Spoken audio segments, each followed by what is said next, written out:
While I'm building this website in the background, I figured this is the perfect time to walk you through how to install WordPress. Whether you're building a blog, a small business website, or even a personal project site, WordPress is hands down one of the best platforms you can use. It's super flexible, powers millions of websites, and it's actually what I'm using right here while you're watching me set up this site. Now, the good news is, installing WordPress is a lot easier than most people think, especially if you're using a good hosting provider. Back in the day, you had to manually download files, upload them to your server, create databases. It was a whole process that could take hours and was honestly pretty intimidating if you didn't know what you were doing. But now, with most modern hosting companies, it's literally just a few clicks and you're done. That's actually one of the reasons Bluehost has become so popular and why so many people, from total beginners to professional bloggers, recommend them. Bluehost has been around for over 20 years, and they're officially recommended by WordPress itself, which isn't something just any hosting company gets. That recommendation basically means WordPress has tested Bluehost and knows they're optimized to run WordPress sites really smoothly, whether it's a small personal blog or a full business website. When you sign up with Bluehost, they actually handle the whole WordPress installation for you. You don't have to download anything or figure out any of the technical setup.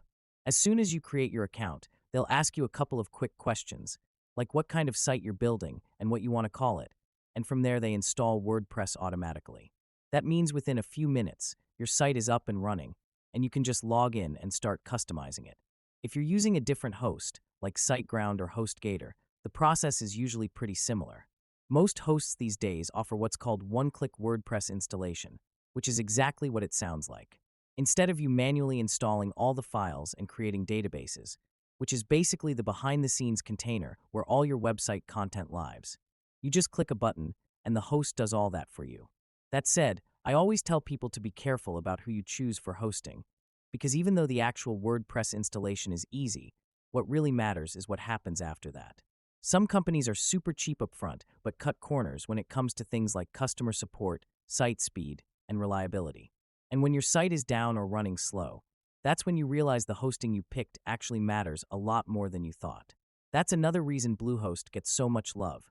Their support is available 24/7, and they actually know what they're doing. You're not stuck talking to a chatbot or someone reading off a script. If something breaks or you need help, you can get a real person to walk you through it, which is huge, especially if your website is part of your business. If you want to check out Bluehost, and honestly, they're what I usually recommend for anyone starting their first site, you can use the coupon link in the description. It'll automatically apply a discount that saves you over 80% off their regular pricing, which makes it one of the cheapest ways to get good hosting. You don't have to enter any codes manually. Just click the link and you'll see the discount right away. Of course, Bluehost isn't the only option. Like I mentioned, SiteGround is fantastic if speed is your #1 priority, especially if your audience is all in one area, and HostGator is a decent option if you're just trying to go as cheap as possible up front. But for most people, especially if you want something easy, reliable, and affordable, Bluehost is hard to beat. So yeah, installing WordPress is honestly the easiest part of building your website these days, especially if you're using a host that takes care of it for you, like Bluehost does. The real key is choosing a host that's actually going to take care of your site after it's online, because that's where a lot of people get burned. Definitely check out that coupon link in the description if you want to lock in the discount and start your site off right. And if you want to follow along step by step while I build this site, I'll drop a link in the comments to my full How to Build a WordPress Website tutorial, so you can watch the whole process from start to finish. Thanks for hanging out, and I'll see you in the next one.